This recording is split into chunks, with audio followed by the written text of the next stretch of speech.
제4장.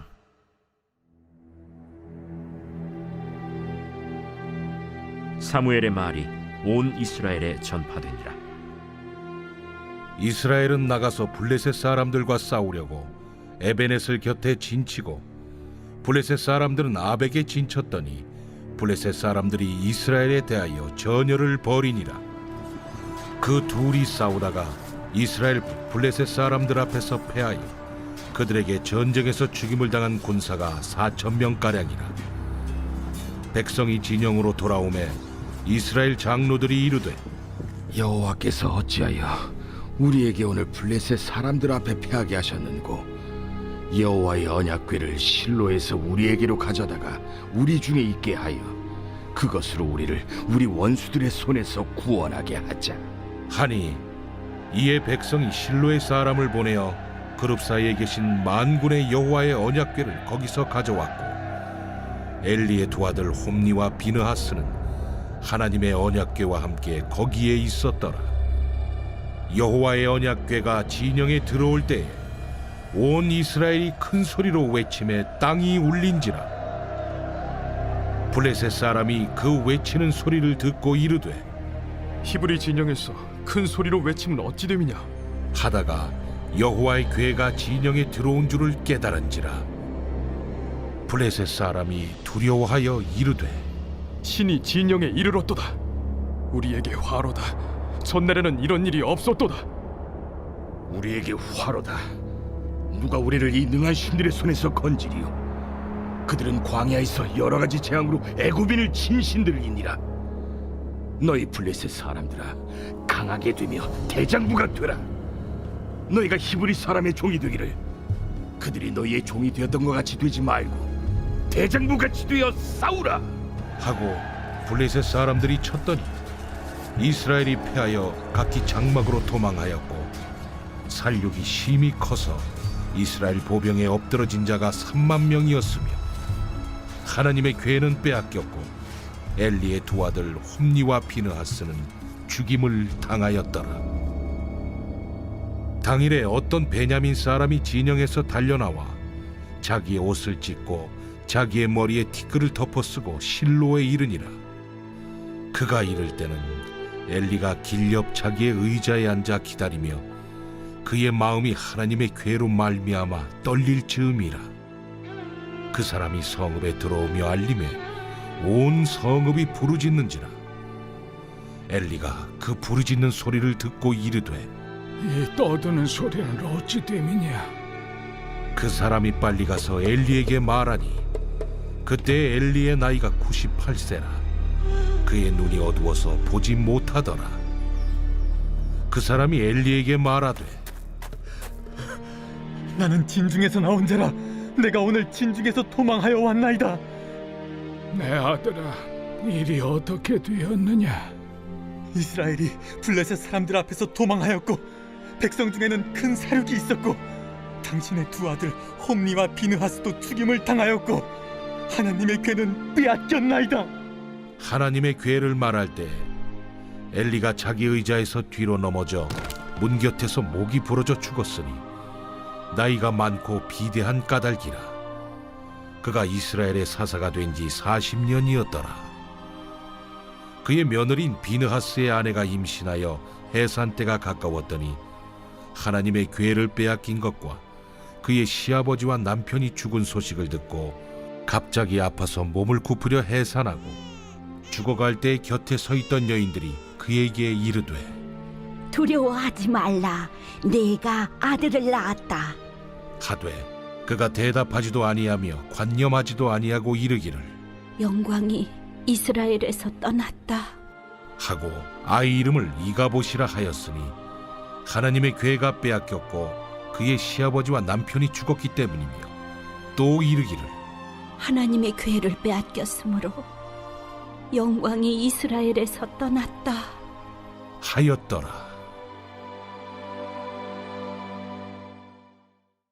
빛이 있으라.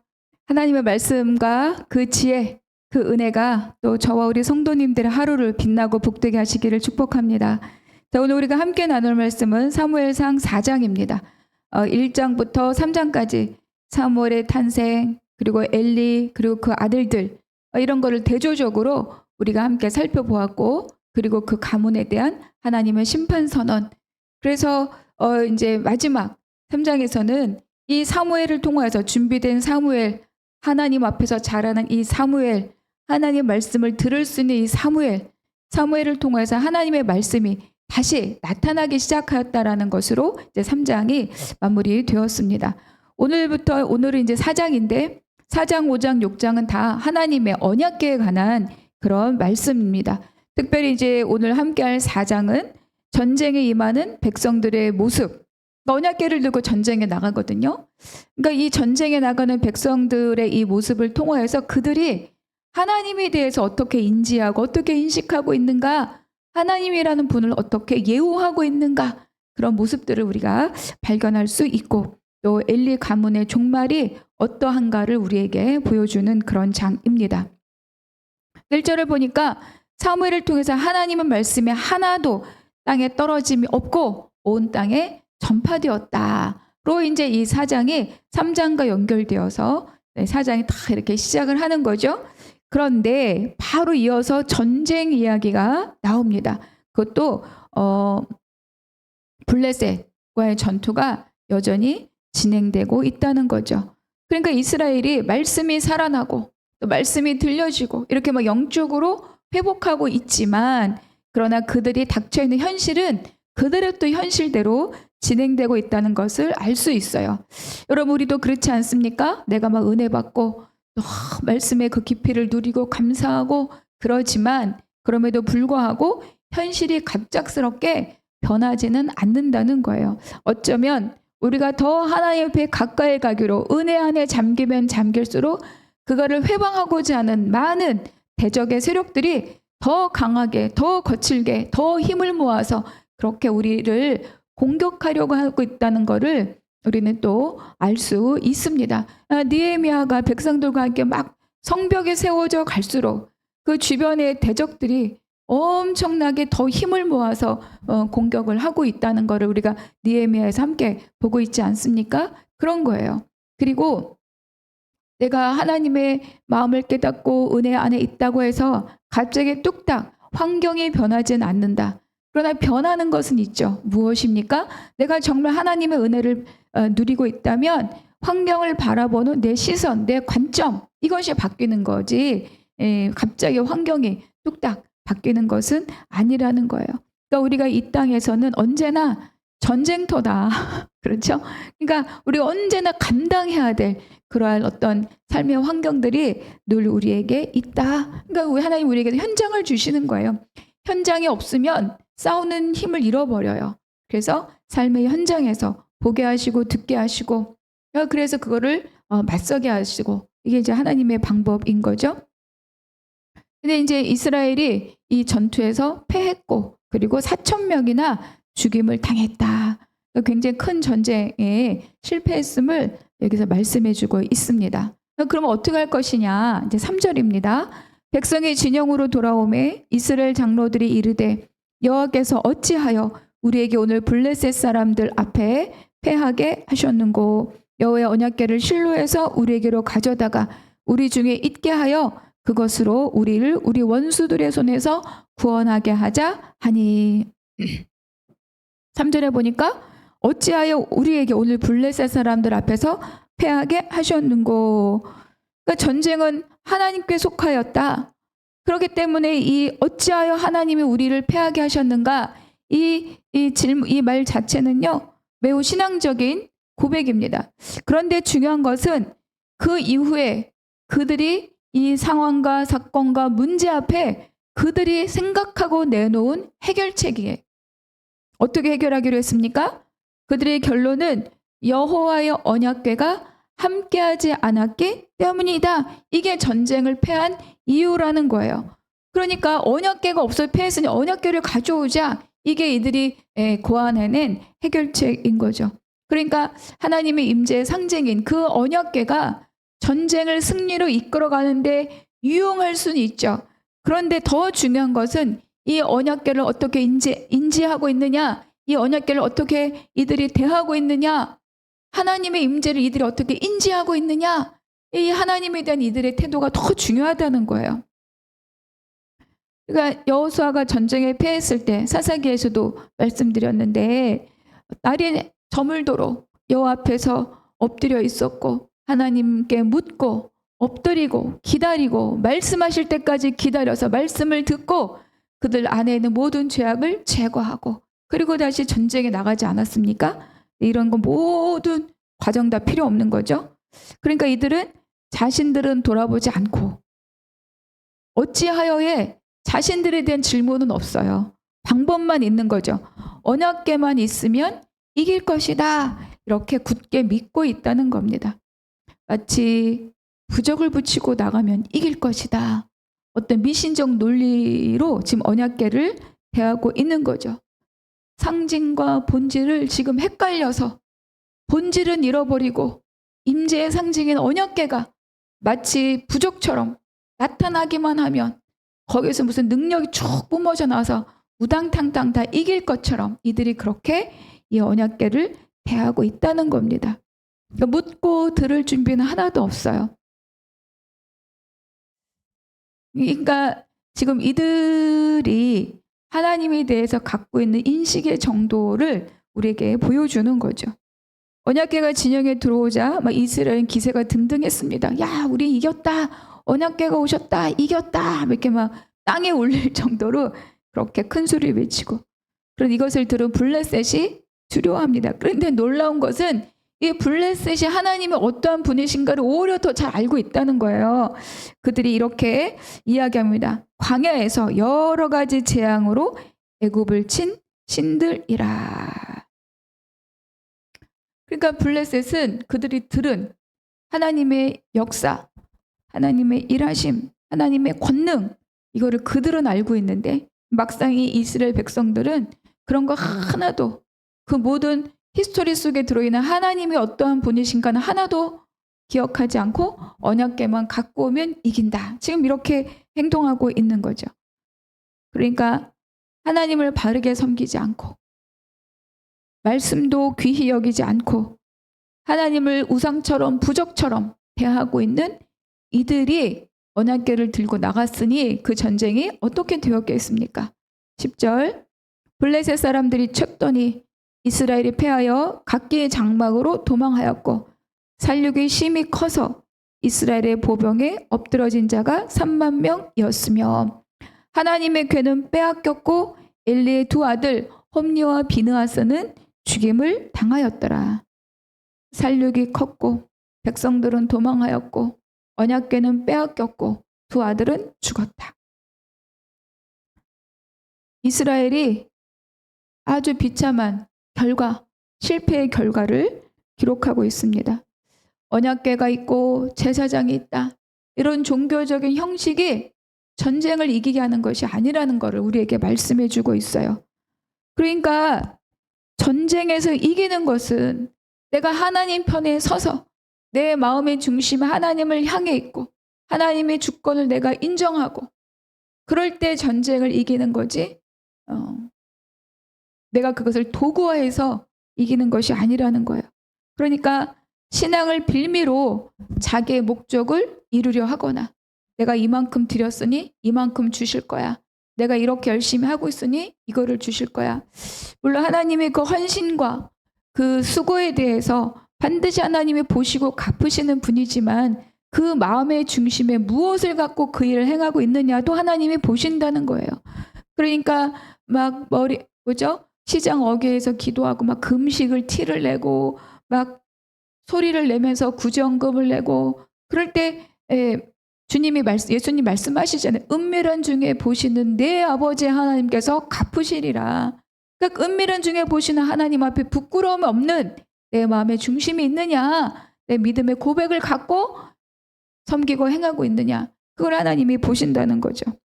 그러니까 이들은 하나님을 섬긴 것이 아니라 하나님을 자기들의 전쟁의 도구로 이용하려고 하는 마음으로 가지고 왔다는 것입니다.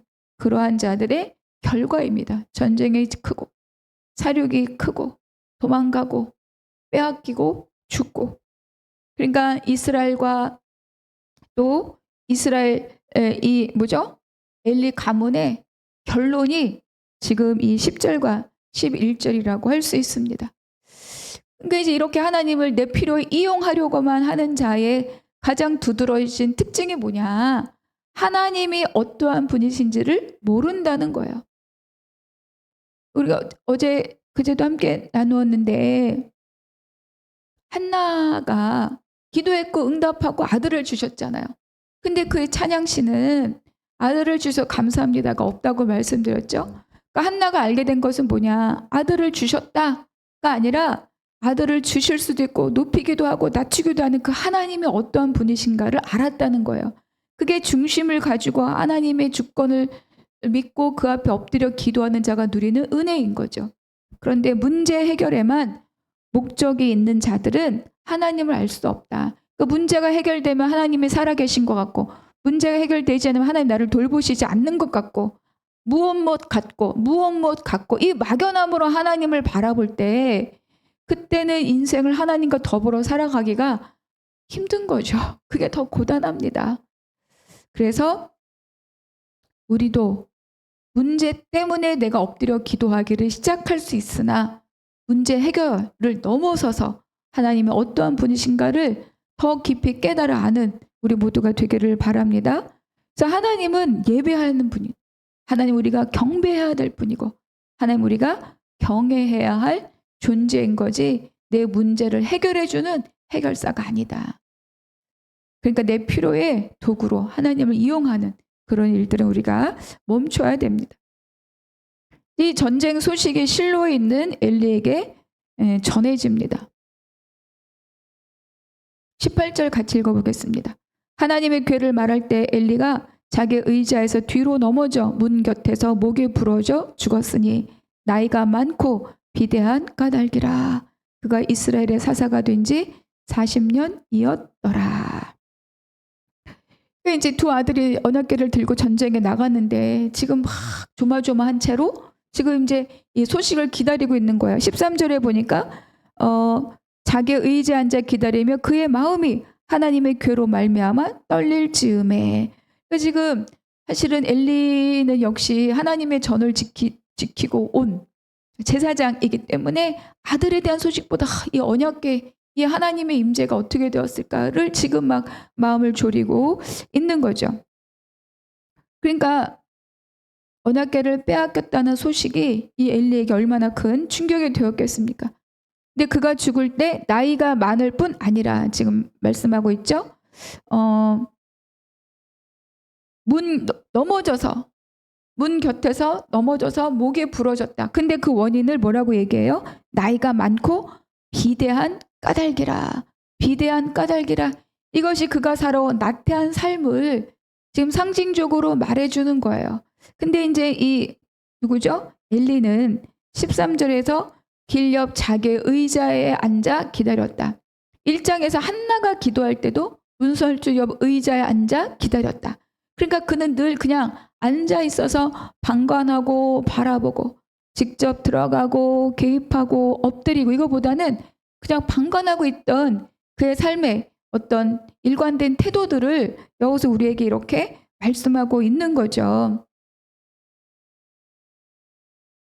그리고 이곳은 그가 사사로 그 시간이 40년이었다.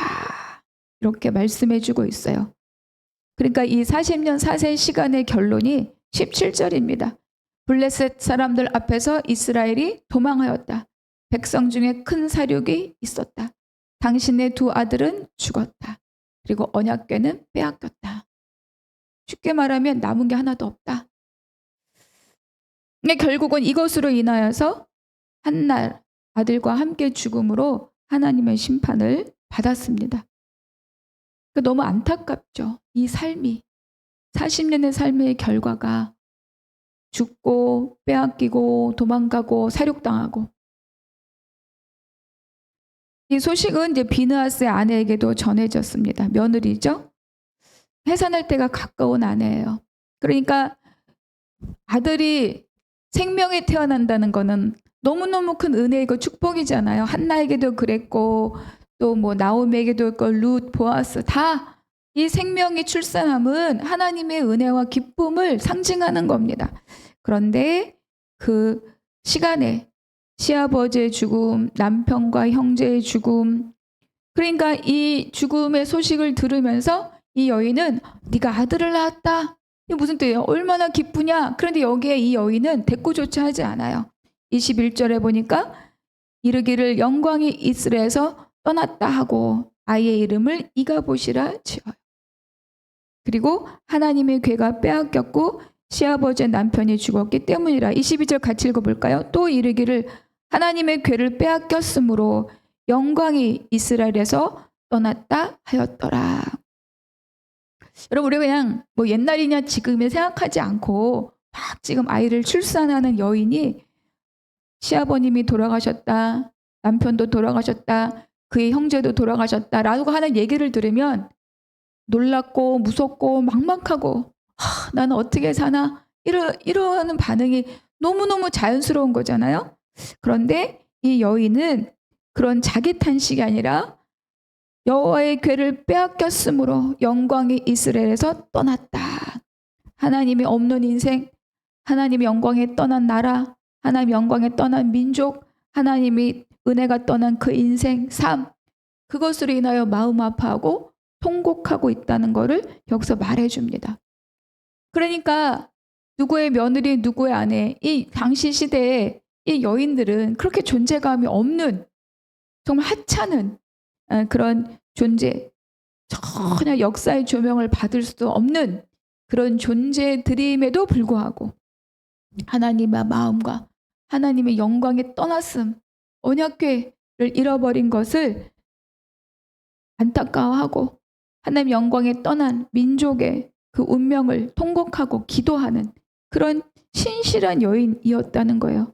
개인의 아픔보다 하나님의 영광에 떠난 것으로 인한 그 아픔을 지금 눈물로 아파할 수 있는 여인이라는 거예요. 그러니까 굉장히 신실한 훌륭한 며느리입니다.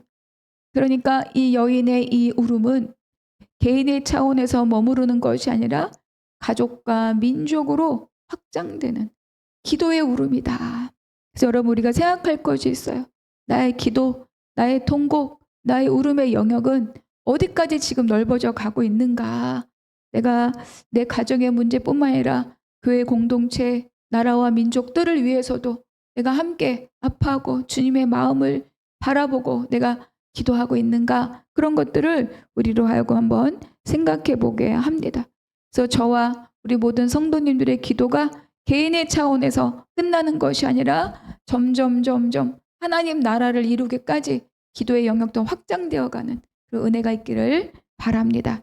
오늘의 묵상 질문, 오늘 나에게 주신 한 구절 은혜의 말씀 기록하고 적용해 보시기 바랍니다. 두 번째, 나는 온전히 하나님을 예배하고 있습니까? 하나님께 조건을 걸듯이 그렇게 하나님 내 필요에 이용하는 내 필요에 따라 예배하고 있지는 않습니까? 세 번째, 엘리의 며느리 이스라엘의 영광에 떠났다. 이렇게 통곡하였는데 나의 기도 영역은 어디까지 확장되어 가고 있습니까? 기도하겠습니다. 하나님 감사합니다. 오늘 깨달은 말씀으로 오늘 하루를 강건히 살게 하여 주시옵소서. 하나님을 바르게 알고 바르게 예배하며 기도의 영역을 확장하는 것에 힘쓰는 자 되게 하여 주시옵소서. 모든 것 감사하고 우리 주 예수 그리스도 이름으로 기도하옵나이다. 아멘.